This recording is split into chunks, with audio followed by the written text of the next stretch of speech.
그러던 어느 날 또 그렇게 하고 왔어요. 나는 무능력한 목사더라고요. 아무것도 할 줄 모르는 목사예요. 애들 하나 거듭나게 못하는 목사예요. 교인들도 하나도 없어요. 도대체 하나님께서 날 왜 불러셨는지. 그 많은 세월들 아무리 해도 교인들은 하나도 없었어요. 그러던 어느 날 아이들은 또 그렇게 하고 돌아왔습니다. 쇠파이프 하나를 준비를 해놨어요. 저는 애들에게 욕하거나 때리거나 그런 적이 없어요. 그런 성격이 아니에요. 그래서 이제 그 쇠파이프를 하나를 갖고 있다가 또 다시 다 돌아온 아이에게 하나에게 엎드려 뻗치라고 그랬더니 장난인 줄 알고요. 제가 때리거나 소리 지르거나 했어야죠. 저 때리시려고요? 한번 때려보시죠. 때려보시죠. 자, 이렇게 하고 애가 장난인 줄 알고 그렇게 했습니다. 내가 너희들을 아무리 가르쳐도 도둑질 또 하고 도무지 거듭나지 않으니 이건 내가 맞아야 된다.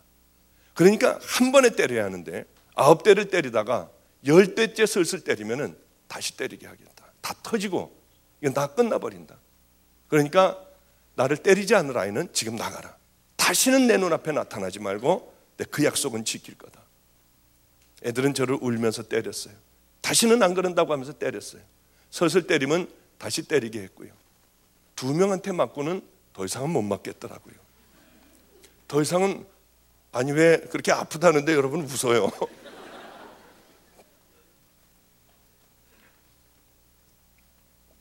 있는 힘을 다해서 쇠파이프로 휘두르는데 젊은 애들이 휘두르는데요. 2번째 아이에게 맞고는 주님 이제 더 이상 못 맞겠어요. 어떻게 하면 되겠어요? 3번째 아이였어요. 3번째 아이는 안 때리겠다고 했어요. 한 번만 용서해 달라고 했어요. 그 아이는 나이가 좀 어린 아이였습니다. 죽어도 못 때리겠대요. 한 번만 용서해 주면 이제 다시는 안 그런대요. 때린 아이는 이렇게 땅바닥에 앉아서 울고 있었어요. 다들. 이게 아니야, 때려야 해. 근데 얘는요, 옆으로 이렇게 이 넓적다리 있는데 이쪽 히프 있는 데를 때리는 게 아니라 잘못했어요 하고 자기도 이렇게 왜 웃으세요? 잘못했어요 하고 이렇게 들면서 있는 힘을 다해서 내리친다는 게 미안해서 이게 세게는 세게 하고 제가 소리를 들으니까 때리긴 때려야 하는데 때리는데 이 허리 척추 밑에 꼬랑지 뼈 있는 데 가서 맞았어요. 근데 저도요, 애들에게 제가 무너지면 우리 집 애들은 다 무너져 버려요. 제가 그렇기 때문에 무너질 수는 없어요. 언제 어디서도 제가 무너지면 다 끝나는 거 아니겠습니까? 우리 집 애들 다 무너지잖아요. 그 어디서나 어떤 형편에서도 저는 아픈 척을 하거나 아니면 그런 척을 안 해요. 당당하게 어디서도 깡패 애들 앞에서도 제가 당당하게 항상 맞섰어요. 그러다 매도 많이 맞았지만요. 근데 이것을 딱 맞는 순간에 저도 모르게 굴르고 있더라고요. 땅바닥에서. 그리고 짐승 소리를 내고 있었어요. 막 소리를 내고 있었어요. 제가 아마 아파본 것 중에 평생에 그렇게 아파본 것은 없을 거예요. 그래, 지금도 허리를 사실은 잘 못 써요. 지금도 아주 이번 미국 집회가 특별하게 아주 굉장히 아파요. 제가 늘 핫팩을 갖고 다니고 이렇게 했거든요. 그런데 중국에서 10시간씩 하루에 10시간씩 말씀을 전하고 그렇게 하다가 보니까 아주 상태가 안 좋은데 저를 차로 이렇게 여기 데려다주고 이렇게 하는 분의 차를 타보니까 너무 따뜻했어요. 어쩌면 그렇게 따뜻하고 뜨거울 정도로 따뜻했는지요. 그래서 어제도 내리면서 제가 여기서 내리기가 싫으네요. 그랬더니 왜 그러시냐요. 그래서 그 얘기는 아마 제가 잘 안 했을 거예요. 정말 내리기가 싫을 정도로 따뜻했어요. 제 차에 보면은 특별하게 제작한 이렇게 핫백이 있습니다. 등허리서부터 이렇게 밑바닥까지 뜨거워서 남들은 앉아서 운전을 못해요. 여름에도 저는 그거가 있어야 돼요. 마가이 다락방에도 제 의자에도 전기 그것이 있고요. 제 방에도 그것이 있고요. 교회는 특별히 또 따로 만든 이 척추 있는 그 밑에 쪽이 딱 닿을 수 있도록 아주 특별하게 만든 그런 핫팩이 어디든지 제가 가는 곳마다 다 있어요. 왜냐하면 그렇게 많은 세월이 지났지만 지금도 역시 허리를 잘 못 써요. 거의 그렇게 못 써요. 특별히 날씨가 궂은 날 같으면은 어떤 탕 속에 들어가서 움직이지 않으면은 참 하루를 힘들게 보내게 됩니다. 그래도 얼마나 감사한지요. 그런데 그러고 나서 다시 이제 일어나서 맞는데요, 애들이 막 울었어요. 막 다 울었어요. 그런데 그 다음에 또 맞는데요, 놀랍게도 하나도 안 아픈 거예요. 그냥 그냥 이 털썩털썩 하는 느낌만 있지, 애들이 그렇게 때리는데 울면서 때리고요, 막 소리 지르면서 때리고요. 그런데 전혀 안 아프더라고요. 그 매를 하여튼 다 맞았어요. 약속한 그 아이들의 매를 전부 맞았어요. 덕분에 엎드려서 한 달 정도 이렇게 살았지만요, 얼마나 감사한지. 너무 하나님 앞에 감사했어요. 그 이후로 지금서부터요, 그 이후로 지금까지 한 번도 애들은 도둑질한 적이 없어요. 얼마나 감사한지요. 애들하고 얘기를 했어요. 너희들은 왜 나를 때리고 변화됐니? 아니, 말도 안 되잖아. 너희들이 왜 나를 때리고 그렇게 도둑질을 안 하기 시작했니? 새벽마다 애들이 울었어요. 새벽마다요. 왜 그랬니? 세상이 다 거짓말인 줄 알았대.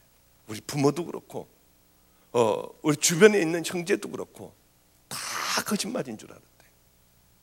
그랬는데 저하고 살면서 자기하고는 상관도 없고 피도 섞이지 않았는데 자기를 위해서 맞는 사람은 처음이었대요.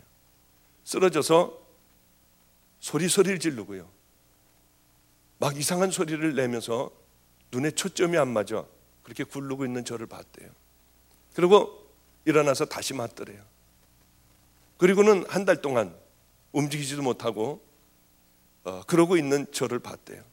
그러면서 그래, 그렇구나. 나도 세상에서 나도 사랑받는구나. 그것을 깨달았대요. 우리 애들이 이제 큰 애가 있어요. 지금 대학교 다들 대학 다녀요 이제. 근데 그 중에 한 애가 요즘에 와서 하는 얘기가 있어요. 와서 제가 몸이 아프고 그러면 애들은 울어요.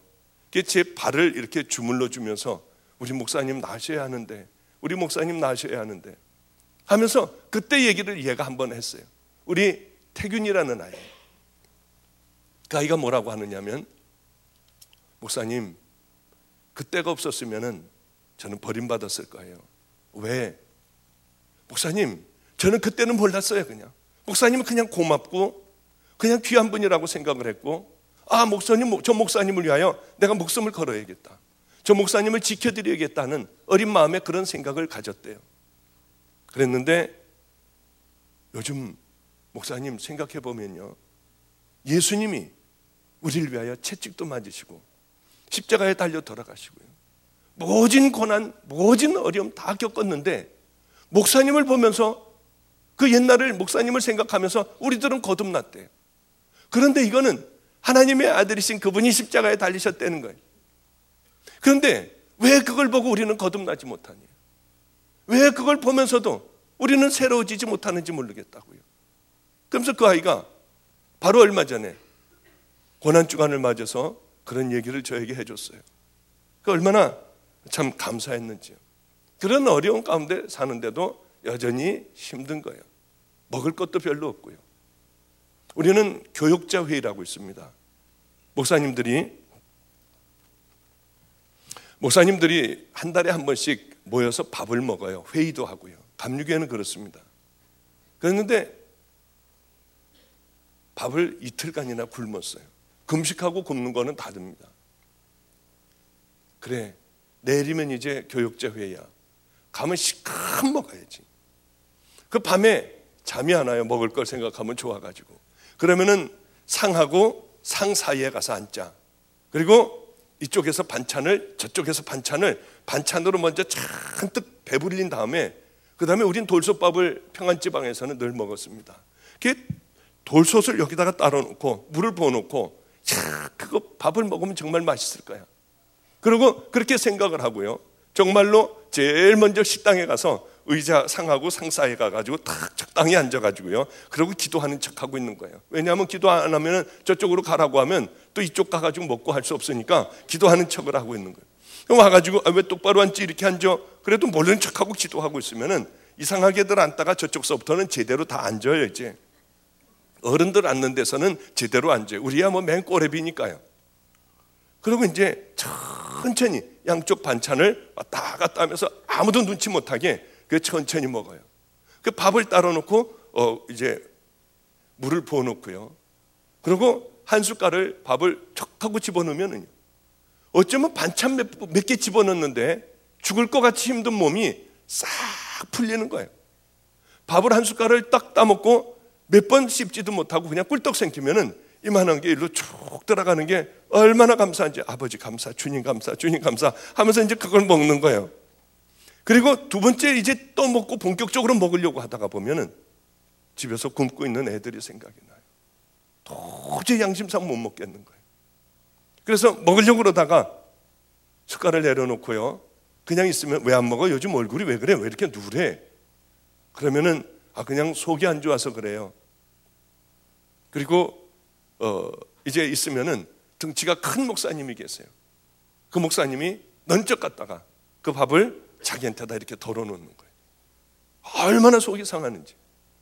나는 언제까지 이렇게 살아야 하나, 참 속상한 마음으로 왔어요. 그런 날들이 참 많았습니다. 그런데 이상하게 어떤 생각이 들기 시작을 하냐면은 이제 고난이 거의 끝나간다고 하는 생각이 저도 모르게 드는 거예요. 이제는 거의 끝나간다. 그런데 제가 심장이 아팠다고 했지 않습니까? 하나님이 고쳐줬다고 했잖아요. 그런데 마지막 고난이 이제 제게 몰아닥치기 시작을 했어요. 우리는 감리교회는 목사 안수를 받으려면은 뭐가 있어야 하느냐면 건강진단서 딱 정해준 국가 그 기관이나 뭐 이런 데서 건강진단을 받아야 돼요. 근데 이상하게 몸이 죽어가기 시작을 했어요. 자고 일어나면 못 일어나겠는 거예요. 아무것도 못 하겠는 거예요. 이제 교인은 한 가정이 더 들어왔어요. 근데 죽어가는 거예요. 제가 죽어가는 거예요. 왜 이럴까? 왜 이렇게 식은 땀이 날까? 그리고 몸은 말라가고요.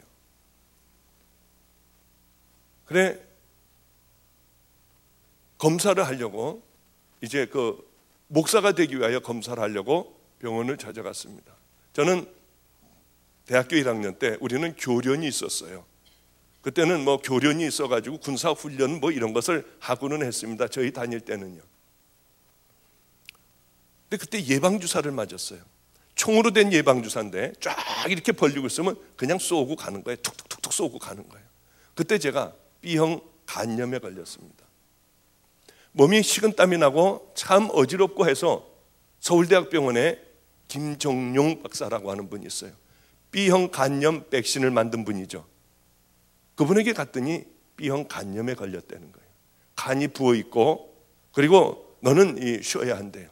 그게 이제 대학교 1학년 때였으니까 의대를 그럼 내가 포기해야 됩니까? 포기하는 게 좋다고 해요. 그래도 저는 그냥 공부를 했어요. 잊어버리고 저는 그냥 하여튼 겨우겨우 유지해 가면서 왔어요. 하나님을 만나고 저는 하나님이 다 치유해 주신 줄 알았어요. 심장을 치유해 주신 하나님이 간은 치유 안 하셨겠어요? B형 간염을요.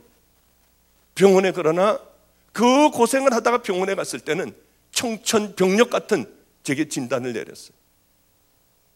간경화 말기였어요. 참 얼마나 충격이었는지요.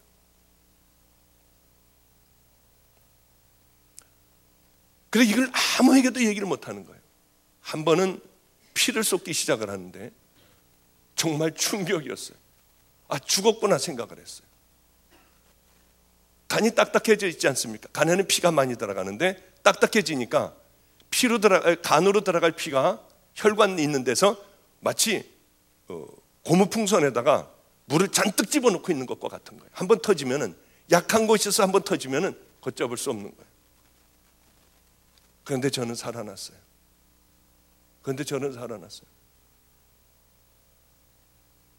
그래, 우리 아버님에게 가서 제가 이런 얘기를 한 적이 있어요. 작은 아버님과 계신 그때 너무 힘들어서 차를 타고 오다가 막 차에 치이든지 하는 건 행복한 것 같아요. 비행기를 타고 가다 비행기가 폭파되는 거는 너무 행복한 죽음 같아요. 그랬더니 쓸데없는 소리 한다고 야단 맞은 적이 있거든요. 그런 어려움을 겪었던 때가 있어요. 저 혼자만의, 아무도 모르는 저 혼자만의 그런 가슴앓이를 한 적이 있어요.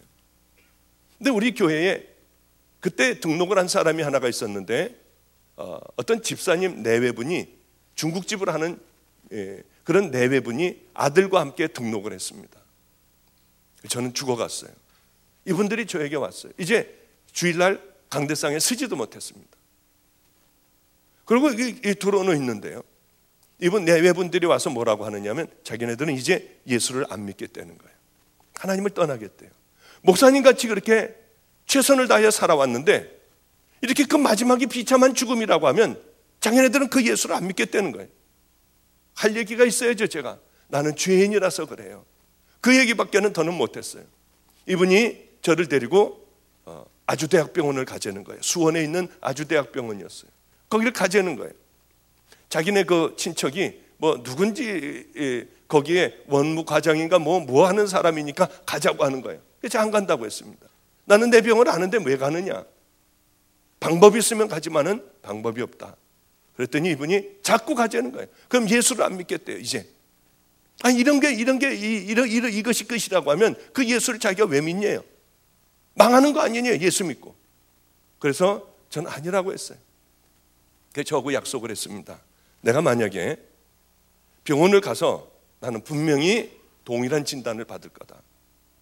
그러면은 나를 산 위에다 올려다 놔라. 그리고 올라오지 말아라. 내가 기도하다가 안 되면 기도하다 죽는 거고, 기도하다가 하나님께서 날 살려주시면 내 걸음으로 난 내려올 거다. 약속을 했어요. 그 병원을 갔습니다. 이 청소부가 청소를 하고 있더군요. 얼마나 부러웠는지요. 저 사람은 아프지 않을 거 아니야. 밤에 고통스럽지 않을 거 아니야. 죽음에 대한, 물론 천국에 가지만 아직 가보지 않은 그 나라에 대한, 미지에 대한 막연한 두려움도 있고요. 그리고 나는 하나님께서 나를 여기까지 쓰시려고 부르셨나? 아무것도 해놓은 것도 없고 별로 해놓은 것도 없는데요. 제 차례가 돼서 들어갔습니다. 이런저런 얘기를 했어요. 검사를 먼저 하래요. 다니면서 피검사도 하고 뭣도 하고 하는데 쓰러질 것 같더라고요. 그래서 제가 검사를 못 받겠다고 했어요. 간호사에게 그랬더니 다시 의사에게 저를 데리고 가는데, 가면서 제가 나는 이제 마지막이구나. 저 의사를 복음을 전해야겠다. 하나님, 믿지 않는 사람이면 복음을 전하게 해주세요. 그 사람 앞에 갔어요. 왜 안 했냐? 제가 힘들어서 못하겠다. 그럼 복음 먼저 전하기 시작했어요. 심장병을 하나님은 나를 치료해 주셨는데 예수 믿더라고요. 횡설수설하는 거죠. 그러니까 그런 얘기 하지 마시고 지금 왜 어떠고 왜 여태까지 놔두고 뭐 지금 어느 상태인데 왜 이렇게 놔뒀니? 하여튼 저는 복음만을 얘기했어요. 믿질 않고 미친 사람 취급을 하더라고요. 그래서 영어로 얘기 시작을 했습니다. 나는 의사였다고요.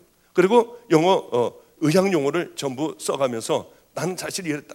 이분이 깜짝 놀라서 저를 쳐다봐요. 그럼 지금 뭘 하고 있느냐? 왜 여태까지 병원을 안 갔니? 저는 목사입니다. 그래서 버려진 아이들과 이만큼 뭐가 고민이냐요? 제일 힘든 부분이 뭐고 당신을 여기까지 오게 한 게 뭐냐요? 나는 하나님을 만났고 나는 버려진 애들하고 함께 살고 얘네들이 거듭나지 않아서 저는 그것이 제일 괴롭습니다. 그랬더니 그 얘기를 듣더니요, 자기는 교회 한 번도 안 갔대요. 어렸을 때 크리스마스 때밖에는 안 가봤대요. 당신은 하나님의 사람이라는 거예요. 아니, 인격장애, personality disorder, 이 인격장애는 돌아오기 힘든 것 알지 않습니까? 목사님은 대단한 일을 많이 했다는 거예요. 그런데 바로 그 믿지 않는 의사가 하나님이 함께 해주신다는 거예요. 저는 하나님이 하나도 함께 해주시지 않는 줄 알았어요. 배가 고플 때 라면 하나도 못 주셨고요. 제가 도망갈 때 붙잡혀서 매맞게 했고요. 도무지 제게는 인간적으로 풀리는 게 하나도 없었어요. 그런데 그분이 아이고 하나님이 함께 해주시네요. 그 얘기를 하는데 갑자기요 눈물이 나기 시작을 했어요. 어떤 현상이 나오냐면 지옥에서 천국으로 싹 옮아오는 그런 어떻게 모든 결박이 풀리고요. 두려움이 풀리는 그런 느낌을 제가 받았는데 어떤 사람이 박하향 같은 것을 코에다가 후 불어주는 그런 잠깐 동안의 그 일이었지만은 화한 느낌을 받았어요. 그것이 제 혼자의 느낌이었는지 어땠는지 모르지만 하여튼 이렇게 뭐가 좀 이렇게 시원하고 가벼워지는 그런 느낌을 받았어요. 지옥에서 천국에 오는 그런 느낌이어서 제가 막 울었어요, 거기서. 그랬더니 이분이 사람은 죽는데요, 다.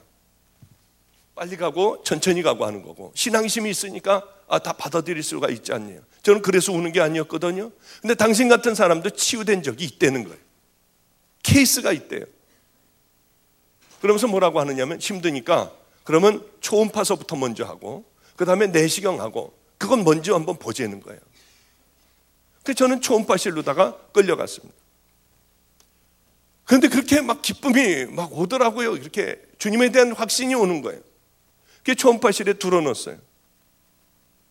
그게 이제 찍찍 뭘 바르고 한참을 이렇게 배를 불려라 뭐 옆으로 해라 뭐 해라 하면서 저는 제 병을 알기 때문에 엉망진창이죠. 제가 그 의사한테 여자 의사였습니다. 여자 의사한테 그렇게 얘기했더니 여자 의사가 뭐 어디 아프셨어요? 그러고 묻더라고요. 얼마나 충격이었는지. 제가 간이 아파서 왔습니다. 그랬더니 한의사한테 진맥하셨죠? 그러더라고요. 그러니까 진맥하고 당신 지금 이 간이 아프다고 해가지고 온 거 아니냐요. 간경화라고 하고 온 거 아니냐요. 얼마나 충격이었는지. 깨끗하대요. 얼마나 충격이었는지. 저는 그 하나님을 2번이나 만났어요.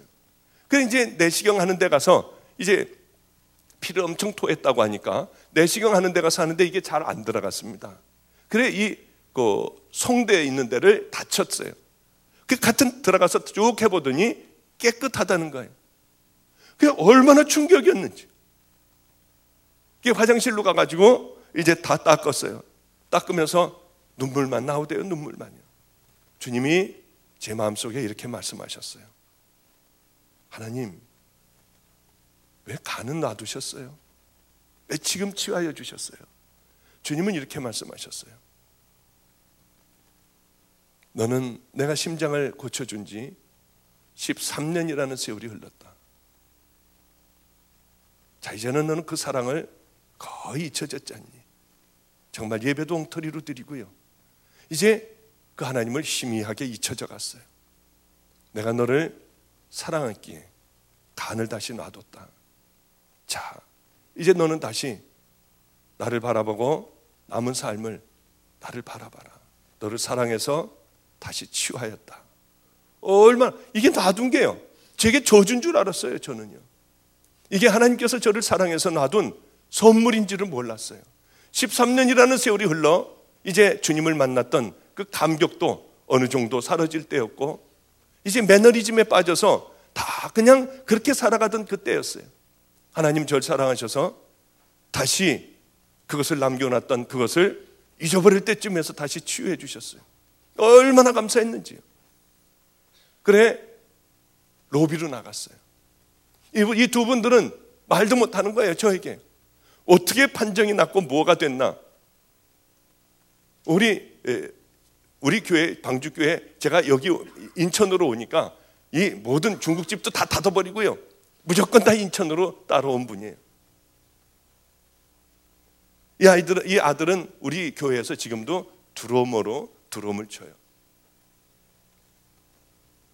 근데 이분이 저는 나가가지고 주님 앞에 이제 드리려고 하니까 돈도 없더라고요.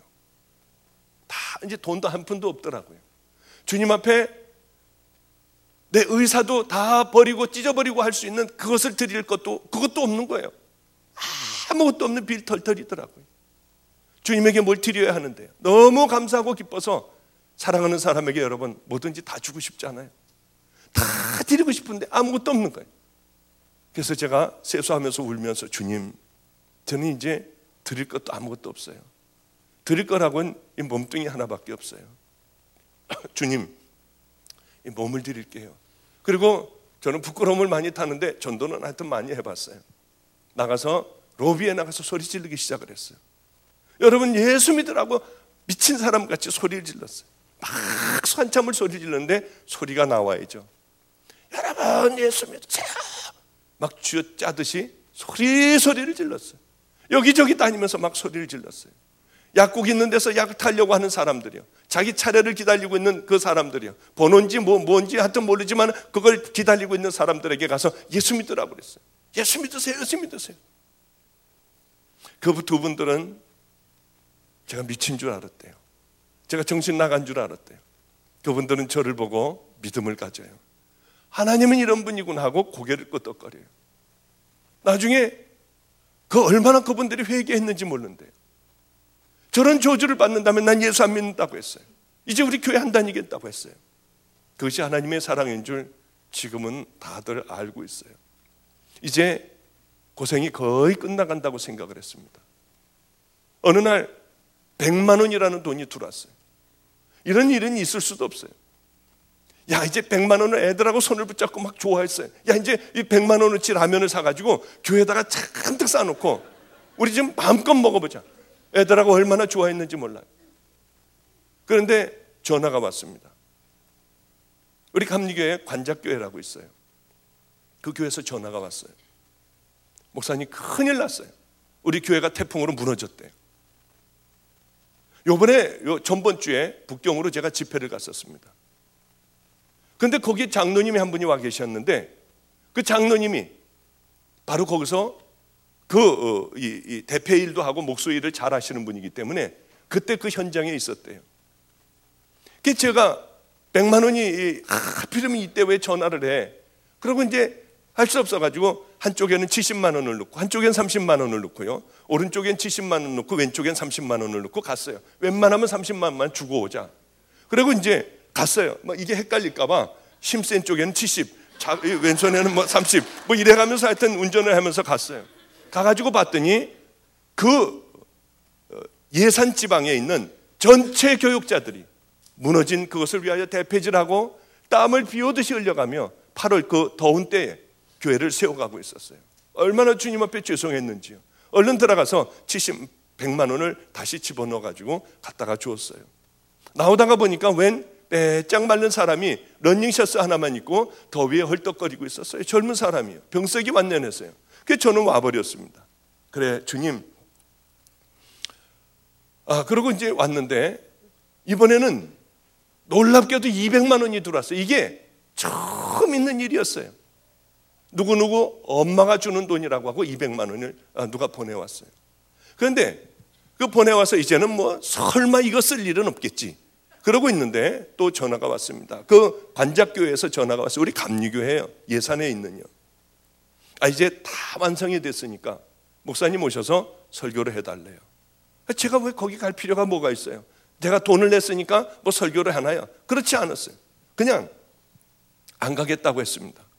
그리고 나오다가 보니까 물어보지 말아야 하는 걸 또 물어봤어요. 나오다가 보니까 어떤 젊은이, 병색이 도는 젊은이가 있었는데 그 사람 누구야? 모건대학원의 대학원생이래요. 그런데 당뇨병이 있다는 거예요. 교인이 하나도 없대요. 결정적인 얘기를 했어요. 학비가 없어서 이번에 쉬기로 했대요. 학비가 얼마인데? 200만 원이래요. 그래서 이제 제가 그러면 나는 집어넣지 말고 누구누구 엄마를 가서 기도해달라고 하고 내가 온라인으로 당신에게 돈을 줄 테니 직접 전해줘라. 나는 빼라. 그리고 온라인으로 돈을 보내줬어요. 이번에 저번 주에 제가 거기에 장로님, 그 지방에 장로님 있는 북경에 갔어요. 장로님이 얘기를 해주는데 충격이었어요. 바로 그때에 아버님이 돌아가셨답니다. 돌아가셨는데 돈이 하나도 없어서 장례를 치를 수가 없었대요. 그리고 멀거니 앉아 있었대요. 시신을 놔두고요. 아무것도 없으니까요. 그랬는데 누가 200만 원을 갖고 왔더래요. 이건 저번 주에 들은 겁니다. 북경 가서요. 그 장로님에게 들었어요. 그래서 그것으로 장례를 먼저 치르고 들어온 부조 가지고 학교를 다시 다니기 시작했다고 하는 얘기를 들었어요. 주님 앞에 얼마나 감사했는지요. 주님께서 여기 와서 그 많은 세월이 지난 후에 여기 와서 또 듣게 하시는구나. 그리고 또 얼마나 있었어요. 그래도 우리는 굶었어요. 그러고 있는데 겨울이었습니다. 누가 문을 노크를 했어요. 어렸을 때 제가 저희 어머님이 아버지가 아주 가난한 교회에서 목회를 하셨으니까 피아노를 가르치셨습니다. 그런데 그 피아노를 배우러는 은행장의 딸이 있었어요. 저하고 나이가 그저 한두 살 정도 저보다 아래죠. 걔를 보면은 쟤는 여왕 같고 저는 조언 같았어요. 그렇게 생각을 했어요. 감히 쟤한테 말 한마디 붙일 수 없는 나는 그런 사람이라고 생각을 했어요. 초등학교 4학년 때요. 그리고 고등학교 때도 보면은 걔는 공부를 잘하는 아이였고 저는 공부도 별로 못하는 아이였어요. 늘 걔를 보면은 높이 보이고 저는 낯이 보였어요. 이제 제가 의사가 된 다음에야 비로소 동등하게 되겠다 하는 생각을 했어요. 그런데 그 겨울밤에 누가 노크를 하고 들어왔습니다. 우리 누님이 저기 계신데 누님이 딸이 메트로폴리탄 오케스트라 뭐 사위가 악장이고 딸이 거기서 하고 뭐 줄리아드 음대 교수고 그래요. 하여튼요. 근데 한국에 와가지고 어떤 그 음악회를 하는데 이 친구가 와가지고 아니 그러면 그 보영이 오빠는 어떻게 됐어? 그러니까 목사가 됐다고 해서 밤에 찾아온 거예요. 어느 분하고 천주교 신자하고 찾아왔습니다. 문을 여는데 저는 그때 까치머리에 냄새나는 옷을 입고 있고요. 파카를 입고 있고요. 그리고 불을 아끼느라고 어슬무리하게 켜놓고요. 그래 까치머리 누구세요? 했더니 저예요. 그래서 저가 누구세요? 하고 문을 열었어요. 애들은 이 의자에서 몇 명이 자고 있었고요. 봤더니 얼마나 부끄러운지요. 저는 또 거지가 돼 있더라고요. 왜 그런 모습만 그분에게 왜 그런 모습만 제가 자꾸 보이는지요. 저는 한없이 초라했고 그분은 아주 멋진 그런 옷을 입고 있었어요. 나중에 그 얘기를 하더군요. 제가 거지 같은 모습으로 섰는데 그렇게 성자 같은 모습이더래요. 예수님을 본 듯한 착각을 자기가 일으켰다고 하더라고요. 저는 부끄러워 어쩔 줄을 몰랐는데요. 그 자매가 아니라 같이 온 이런 분이 있었습니다. 천주교 신자였어요. 이 신자가 우리를 보더니 기가 막히게 하는 거예요. 추운 겨울에 아무것도 떼지 않고 저러고들 사는 걸 보고 충격을 받았던 모양이에요. 제가 알고 있던 그 자매가 아니라 바로 옆에 따라온 분이 3일 후에 와서 천주교 신자인데 헌금을 하겠대요. 3일 후에 정말 그분은 왔습니다. 와가지고 헌금통에다 헌금을 하면서 꼭 자기가 나간 다음에 보래요. 그래서 이제 그분 나간 다음에 아이고 야 이제는 무조건 라면을 100만 원이면 100만 원치 사야겠다 생각하고 그것을 꺼내서 하나님 우리에게 가난한 우리에게 먹을 걸 주셔서 감사해요. 저분에게 자녀의 축복을 허락해 주세요. 그리고 이제 그걸 갖고 와서 강대상에 와서 또 한 번 기도를 하고 열어봤는데 한 장이었어요. 10만 원이 넘더라고요. 봤더니 100만 원인 것 같아요. 100만 원보다 공이 더 있더라고요. 1000만 원 같더라고요. 1000만 원보다 공이 더 있더라고요. 아니 여기는 뭐 잘 사는 동네라서 그런지 1억이라도 놀라지도 않네요. 여기는 왜 그러냐면 부자 동네 모양이야 아마. 저에게는 어마어마하게 이게 엄청난 큰 돈이었어요. 얼마나 충격을 받았는지. 그러면서 3일 후에 와서 또 돈을 주겠대요. 또 헌금을 하겠대요. 3일 후에 와서 또 5천만 원을 또 하는 거예요. 막 하는 거예요. 그 돈을 가지고요 맨 처음에 한 게 가서 은행에 가서 거슬러 가지고요 1억짜리를 거슬러 가지고 그거 가지고 먹기 시작을 했어요. 그동안에 얼마나 배가 고팠습니까? 뭐 짜장면 내다 탕수육에다가 그 다음날에는 뭐 돼지 불갈비에다가 그 다음날에는 막 저녁 때 되면 막 이 치킨에다가 막 피자에다가 밤낮 먹었어요. 얼마나 먹고 다녔는지요. 애들이 그동안 구경하지 못했던 에버랜드에 가서 이 에버랜드라고 이제 노는 데가 있거든요. 거기 티켓을 이 팔찌 하나 차가지고 돌아다니면서 얼마나 애들하고 타면서 놀았는지요. 이제 9시간씩 새벽 기도할 이유가 하나도 없어요. 제일 먼저 기도가 줄어들더군요. 이제 여기 1억 5천만 원이라고 하는 든든한 돈이 있는데 아니 세상에 겁날 게 뭐가 있겠습니까? 전도하는 것도 슬슬 미뤄지고요. 산기도 하는 것도 짧게 하고 내려오는 거예요. 그냥 가서 찍고 내려오는 거예요. 안 하면은 마음이 부담스러우니까. 그러고는 이제 뭘 먹을까 이 고민을 하는 거예요. 이제 야, 오늘은 우리 탕수육 먹는 게 어때? 못 먹겠어요. 야, 그럼 돼지갈비는 어때? 얘기하지 마세요. 못 먹겠어요. 우리 이렇게 살았어요. 이렇게요. 그리고 그분들은 매번 300만 원씩 다달이 주는데 돈 주는 걸 제가 사실은 지금도 못 받아요. 잘이요. 그래, 이분이 그걸 알고 오렌지 주스 그 2개 다 그곳에 밑에다가 300만 원을 집어넣고 오렌지 주스를 그 위에다 넣어줘요. 이 얼마나 감사한지요. 제가 그분에게 당신을 간증해도 되겠냐고 물어봤더니 목사님 필요하면 간증하셔도 돼요. 그래서 제가 그분은 간증을 해요. 그분은 누구냐면은 부천이라는 데가 있습니다. 인천 옆에 부천이라는 데가 있어요. 부천에 원미동이라는 데가 있는데 거기에 조마루 길이라고 있습니다. 조마루 길이요.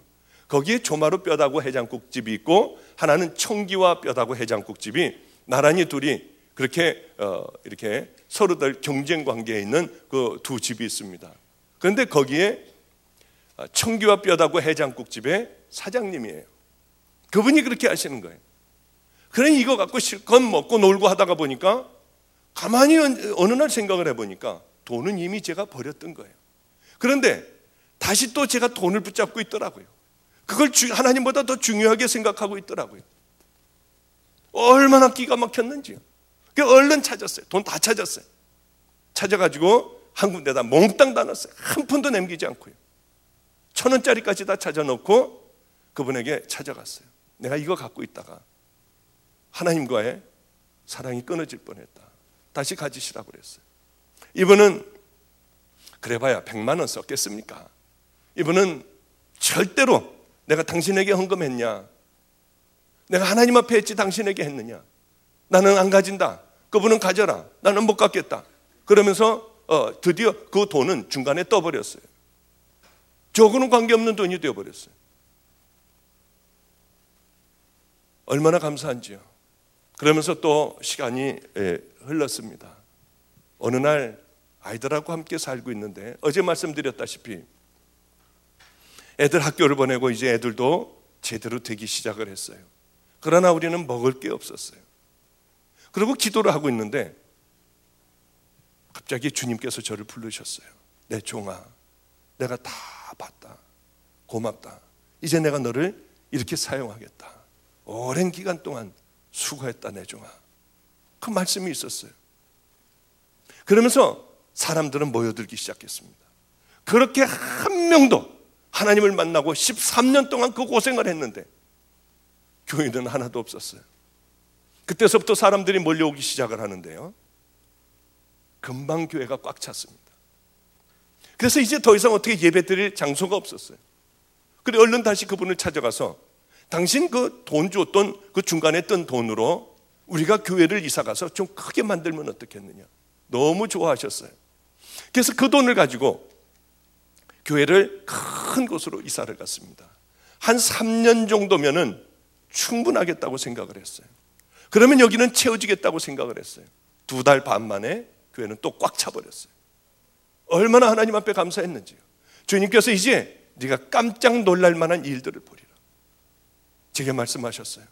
너는 평생 다니며 잘못된 믿음으로 넓은 길을 가고 있는 그들, 내 앞에서 와서 천인공노할 일들이 수없이 일어나는 그 일들을 너는 맛보지 못하게 해라. 좁은 길로 가게 하고 너는 그들을 깨달아 순종의 길로 가게 해라. 주님은 그 말씀을 하셨어요. 다른 건 제가 다 믿을 수 있었어요. 그러나 네가 이 말씀을 전하면은 많은 자들이 내게로 돌아올 것이다. 주님께서 그러셨는데 그거는 정말 자신이 없었어요. 아니, 저는 제가 제 자신을 잘 아는데요, 우리 한 달에 한 번씩 모이는 목회자 회의에도요, 저는 가서 목사가 돼서도 기도시킬까 봐 화장실에 가서 왔다 갔다 하다가요, 기도시키는 거 끝나면 그 다음에 들어갔어요. 그래서 열심히 기도문을 하나를, 내가 이렇게 살아서는 안 되겠다 목사가, 그리고 기도문을 하나를 외웠어요. 아주 달달달달달달 외웠어요. 이제는 가서 자신 있는 거예요. 하나님, 우리 평안지방을 사랑하시는 하나님, 감리사님을 모시고 귀한 회의를 하게 해주시니 감사합니다. 다 외웠어요. 그걸 한 장을요. 그러고 이제 제대로 이제 앞에 가서 딱 앉았죠. 영락없이 기도시키려고 하면 나타나지 않던 저 사람이 오늘 나와가지고 기도를 시키는 거예요. 그럼 박보영 목사님 기도해 주시기 바랍니다. 그때서부터 가슴이 터질 것 같이 뛰기 시작하고요, 입이 마르기 시작을 하고요. 그러면 일어나가지고 하기는 하는데 다 잊어버려요. 왜 했던 거 다 잊어버려요. 도대체 뭘 중얼거리고 있는지, 뭘 횡설수설하고 있는지요. 그런 목사였어요. 별 볼 일 없는 목사였는데 하나님께서 저를 쓰신다고 해요. 하나님은 약속대로 정말 여기까지 오게 해주신 하나님이에요. 요즘엔 너무 감사해서 우리 주님 앞에 기도를 해요. 하나님, 도대체 나 같은 걸 왜 쓰세요? 나는 너를 아직 세우지 않았다. 너를 만방에 알리는 중이다. 내가 너를 세우는 그날이 있을 것이다. 아이고, 얼마나 과분하고 얼마나 감사한지요. 도대체 나를 왜 쓰세요? 제가 주님에게 물어봤어요. 너는 버린 것들을 잘 세워놨다. 여러분, 우리는 더러운 것들을 보지 않으려고 해요. 냄새나고 취하는 것들은 피하려고 해요. 그러나 그 사람들을 사랑하면은 하나님이 얼마나 기뻐하시는 줄 아세요? 자녀의 축복을 받고 싶습니까? 버려진 아이들을 잘 여러분 섬겨보세요. 아우, 나는 그거 못해. 그 우리들의 힘으로 하는 것 아니더라고요. 저도 혼자 있는 걸 좋아해요.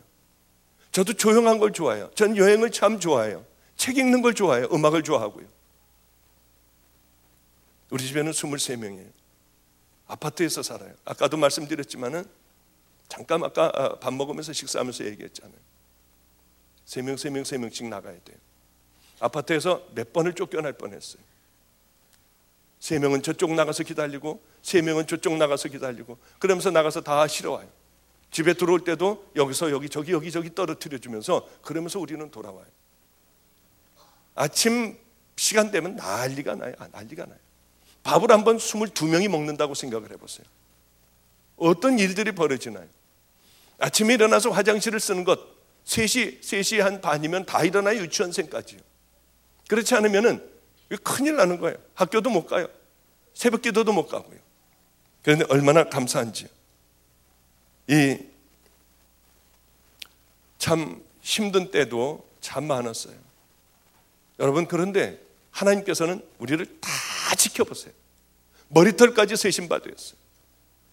그런데 사람들은 나 혼자 있고 사람들이 안 보면은 아무도 우리를 들여다보지 않는 줄 알아요. 하나님은 네가 왜 그런 말을 하는지, 너는 왜 그런 행동을 하는지, 네가 지금 뭘 하려고 하는지 하나님은 다 아세요. 왜 그걸 하려고 하는지요, 그 이유까지도 하나님은 다 아세요. 하나님은 우리들에게 말씀도 안 하시고 아무리 더러운 짓을 해도 벌을 안 주시니 하나님은 우리에게 아무것도 못한다고 생각을 하고 우리는 살아가요. 그러나 죄는 쌓이게 됩니다. 언젠가 이것이 대낮같이 밝혀지는 그날이 있어요. 죄의 무게를 이기지 못해서 성수대교가 무너지고 삼풍백화점이 무너지듯이 무너지는 그날이 있어요. 어느 누구도 하나님의 심판대 앞에서 그 심판을 피할 수 있는 사람은 아무도 없어요. 주님은 뭘 가지고 심판하시겠다고 했나요? 너희들이 어떻게 살아왔느냐? 너희들이 과연 내 자녀면은 너희들이 자녀답게 살아왔니? 아니면 더럽고 추악하게 너희들만 먹으며 너희들만 배부르며 어떻게 살아왔느냐? 분명히 우리들에게 물으실 거라고 했어요. 여러분, 빛과 소금의 삶을 사는 것은 엄청난 희생을 요구하는 게 아니에요. 천국 가는 믿음의 자녀들의 그 삶은 어마어마한 삶을 살아서 가는 것이 아니에요. 내가 할 수 있는 작은 것들을 하는 거예요. 내가 도울 수 있는 작은 것들을 하는 거예요. 예수님의 마음을 가지고 정말 사랑을 가지고 하는 거예요. 그럼 우리 주님은 그것만 가지고도 여러분들 사랑하세요. 그것만 가지고도 여러분들 정말 칭찬하세요. 저는 우리 아이들이 하나하나 변화되어 가는 모습이 얼마나 감사한지 몰라요. 정말로 고마워요. 우리 아이 중에 그렇게 미국을 오고 싶어하는 아이가 하나가 있습니다. 얘는 그래서 지금도 저하고 대화도 다 영어로 해요. 되지도 않는 영어로 그렇게 해요. 뭘 하면은 막 이렇게 하는 것까지도 해가지고 뭐 하라고 이렇게까지 하면서 죽어라고 영어 공부를 하고 있는 우리 태균이라고 하는 애가 있습니다. 그이가 이제 수능 시험을 보게 됐어요. 우리 애들은 얼마나 많이 먹는지요? 둘이서 라면 12개를 끓여서 먹어요. 그런데 그거 가지고 그게 다가 아니고요. 저는 사람의 위가 도대체 얼마만큼 들어가나 알지 못해요. 나머지 라면은 부셔서 먹는 거예요. 그런데 이 아이가 수능 시험을 보게 됐습니다. 대학을 가게 됐어요. 얼마나 기쁜지요. 우리 집사님이 얘 많이 먹는 거 아시죠? 하니까 우리 집사님이 이만한 찬압에다가 잔뜩 싸놨어요. 그리고 거기에 뭐 스니커즈라고 하는 초콜릿, 뭐 이래 또 커피, 뭐 이거 타 먹는 그것까지 전부 다 해가지고 하여튼 과일까지 깎아가지고 한 찬압을 이만큼을 해줬어요. 얘 시험 보러 들어갈 때 얼마나 참 우스운지요. 세상에 소풍을 가는 건지 뭐 하는 건지 그 큰 걸 갖고 들어가는 거예요. 그런데 이 목요일 날이었습니다. 수능 시험을 보는 날이었는데 얘가 오지를 않는 거예요. 끝나자마자 나한테 얘기를 해라. 왜냐하면 내가 얼마나 애타겠니. 7시가 돼도 안 오고 8시가 돼도 안 오는 거예요. 9시가 다 돼갈 무렵에 애가 초췌해가지고 왔어요. 야, 시험 망했냐? 괜찮아. 내년 또 있으니까 괜찮아. 아니에요, 목사님. 이 찬압을 12시가 돼서 이제 얼른 점심을 먹으려고 이제 풀렀대요. 시험 잘 보고 풀렀대요. 점심시간에. 봤더니 너무 맛있게 보이더라는 거예요. 색색까지로 전부 싸놨는데 침이 그렇게 넘어가더래요. 먹으려고 하다가 노숙자들 갖다 줘야겠다. 이건 내가 도저히 못 먹겠다.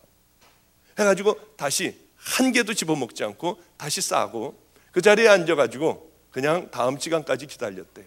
왜 저녁 6시에 끝나지 않습니까? 수능 시험이요. 그러니까 하루 종일 굶은 거예요. 그리고 그걸 가지고 노숙자에게 갖고 갔대요. 우리 애들은 노숙자들하고 얼마나 친한지요. 얘네가 시험을 본다든가 무슨 일이 있으면 노숙자들끼리 돈을 걷어요. 그래서 몇만 원을 봉투에 넣어서 애들에게 줘요. 가져가서 형님들 저 시험 잘 봤어요. 그리고 같이 나눠서 뭐 이렇게 나눠 먹었다고 해요. 양아치 같은 애였어요. 정말 세상에 별 볼 일 없는 아이였어요. 십자가를 만나니 아이들이 이렇게 거듭나더라고요. 길거리 가다가 신발 벗은 사람이 있으면 자기 신발을 벗어주고 학교를 그대로 벗은 채로 가요. 맨발로 가요. 맨발로 전철을 타고 맨발로 돌아와요. 얼마나 감사한지. 그래 여러분, 귀한 아이들이 늘 저녁 때만 되면 노숙자들에게 가서요. 지금도 가서 다들 이렇게 나눠주고 그분들 형님이라고 하고요. 형님하고 그분들하고 함께 목욕도 가고 이렇게 해요. 나가서 노동 해가지고 그저 한 5만 5천 원, 6만 원 받으면은 6천 원을 그 소개비로 띄고 한 5만 4천 원 정도를 받아요. 그럼 그걸 가지고 노숙자들하고 함께 살아요. 이렇게 섬기는 그걸 볼 때 얼마나 하나님 앞에 감사한지요. 아까도 우리 잠깐 얘기했지만은 12월 24일 날, 요전 24일 날 우리의 가장 귀한 것들을 노숙자들에게 주기로 했어요. 저도 예쁜 포장하고요. 우리 애들도 다 예쁜 포장을 했어요. 한 아이는 제일 아끼는 따뜻한 파카 털옷을 드라이 클리닝을 해서 그걸 집어넣고요. 우리 맨 마지막에는 정말 그 자동차 전동차로 가는 거, 전기로 가는 거 그걸 넣었다가 다시 뺐다가 넣었다가 뺐다가 하면서 결국은 그것까지 다 갖다가 노숙자들에게 찬양을 하면서 나눠줬던 기억이 나요. 잠깐 얘기를 아까도 모임 가운데 했어요. 애들이 어른 애들은 그렇게 용돈을 주지 못하지만은 어린 아이들은 500원씩 학교 갔다 오면서 뭘 사 먹게 해요. 다른 아이들 다 사 먹는데 얘네는 사탕 하나라도 빨고 와야지. 다들 먹고 오는데 그냥 오는 건 그렇잖아요. 그럴 때마다 동전을 하나를 더 줘요. 네 친구 중에 가난한 친구가 있으면은 네 사탕과 똑같은 걸 하나를 사서 주고 와라.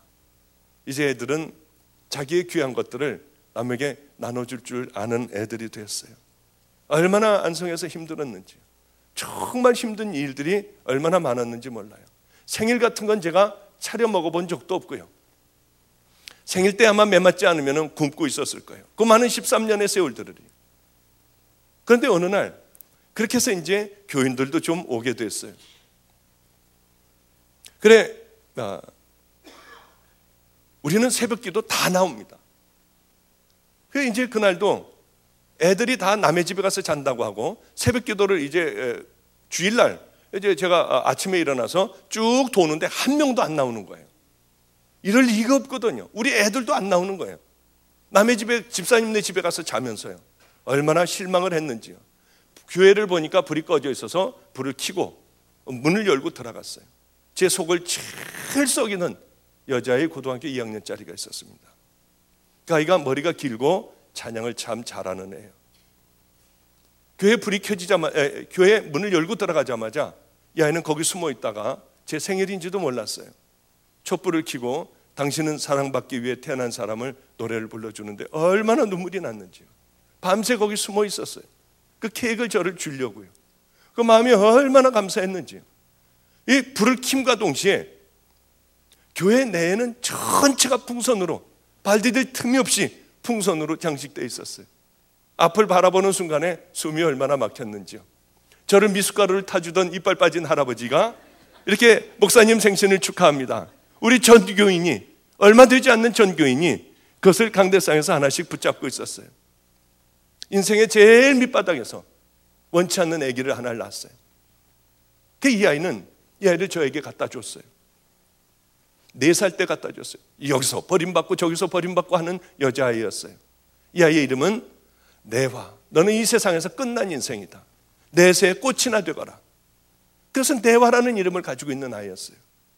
저는 우리 집에 오자마자 수빈이라는 이름을 지어줬죠. 우리 수빈이도 그것을 붙들고 있었고요.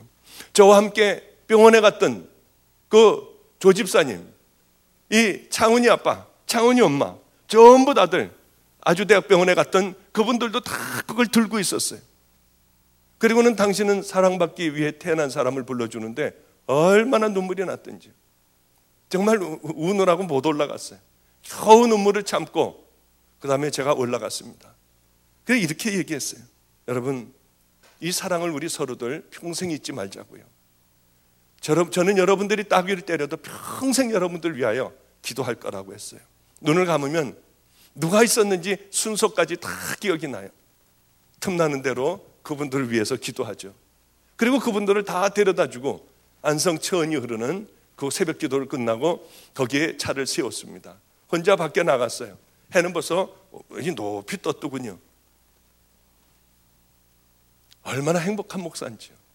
세상에서 저같이 행복한 목사가 없었어요. 하나님께서 이제 저를 크게 쓰시고 어디로 무엇을 해주신다고 해서 저는 그게 제가 행복한 이유가 아니었어요.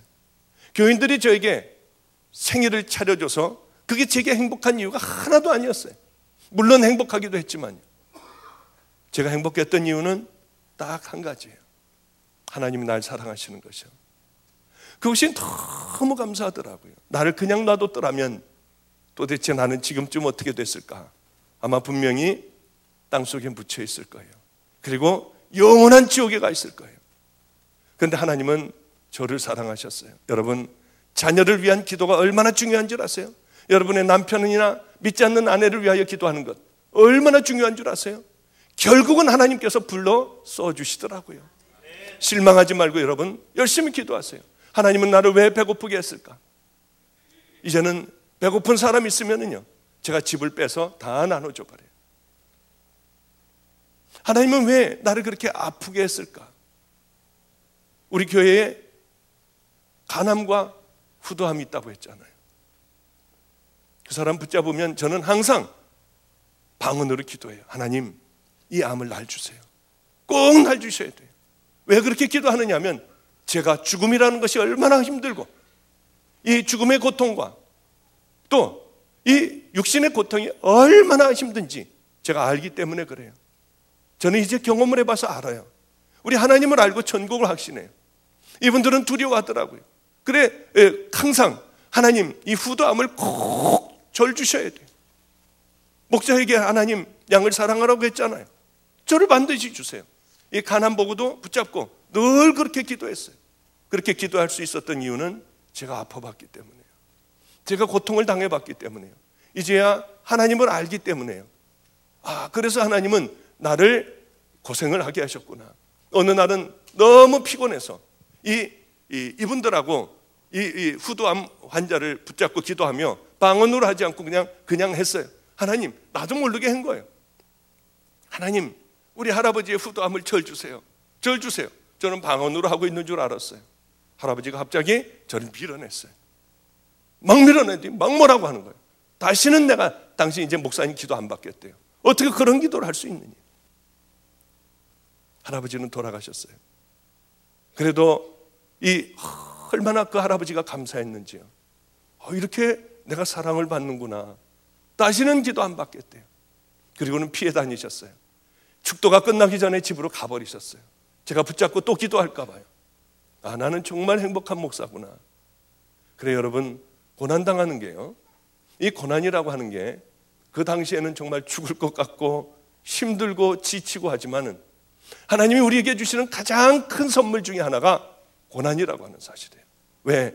그렇게 만들어 가시고 그렇게 축복해 주시기 위하여 하나님께서는 잘 다듬어 가시는구나. 노숙자를 지금도 섬기고 그분들 아무도 들어가지 않는 노숙자들만 있는 환자방이 있어요. 얼마나 더러운지요. 썩은 내가 진동을 해요. 썩어가고 있더라고요.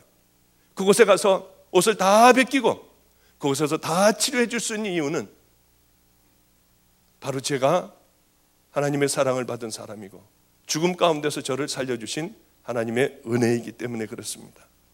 여러분, 이제 돈 더 내시기 전에 얼른 11시 전에 끝내야겠어요. 그래도 이제 앞으로 여기가 교회를 이제 져야 되고 사야 될 곳 아니겠습니까? 그렇기 때문에 11시 되기 전에 얼른 끝내고, 저도 이번에 절대로 여기에서 이 어떤 사례비는 안 받아갈 겁니다. 절대로 안 받아갑니다. 억지로 줘도 안 받아갈 거예요. 여기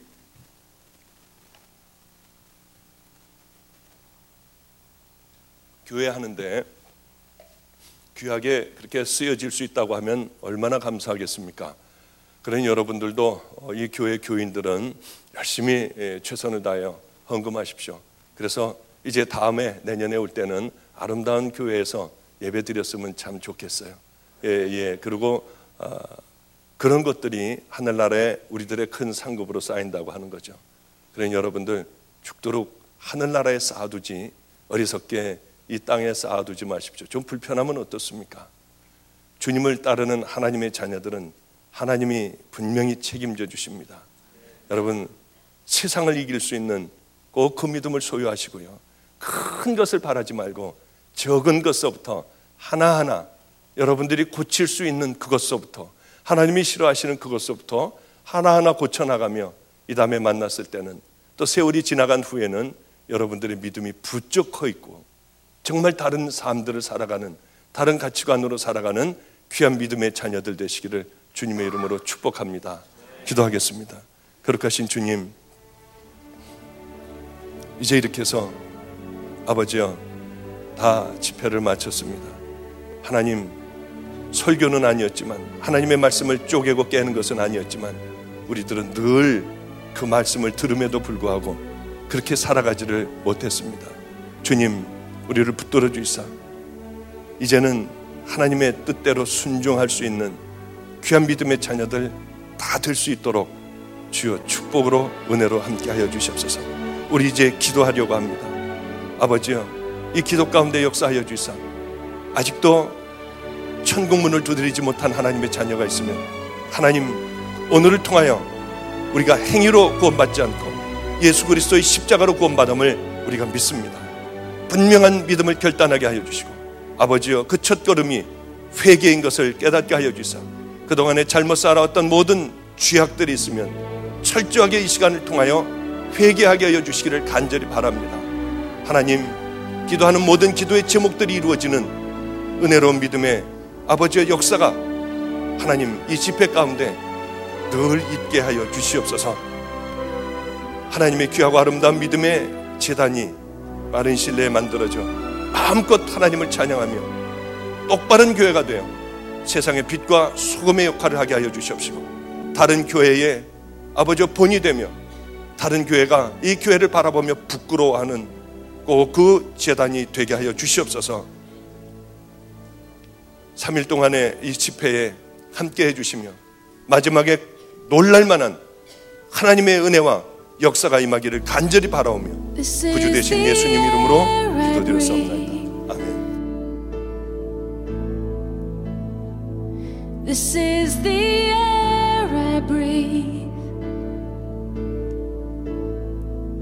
Your holy presence living in me.